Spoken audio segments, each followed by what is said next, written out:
Скопје и приватните автобуси не се бавча на градоначалничката Даниела Арсовска за таа да ги работи како сака, туку таа мора да покаже сериозност и конечно со решение да излезе пред јавноста. Првиот човек на Слобода превоз Ленин Јовановски кој ги застапува приватниците, рече дека ако не бидат повикани на разговор во градот, превозниците ќе преноќат на улица. Не смеат граѓаните, а не смееме ни ние тука сега сите што сме собрани да дозволиме едно такво неодговорно однесување, бидејќи во крајна линија не се работи за приватна бавча на градоначалничката која што ќе може да си работи онака како што сака. Таа е должна да се грижи за јавниот интерес, должна е да се грижи за граѓаните.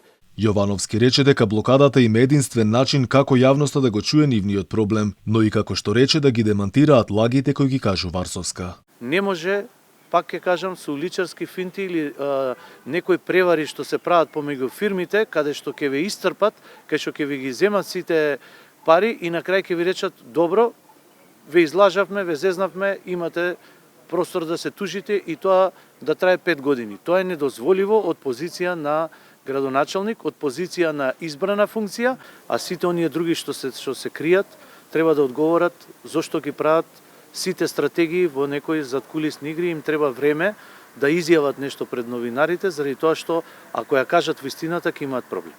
Превозниците ги замолија граѓаните да не им се лута зашто Арсовска која нарекоа деспот, загрозени им биле човековите права. Приватните превозници остануваат на скопските улици се до решавање на нивниот проблем.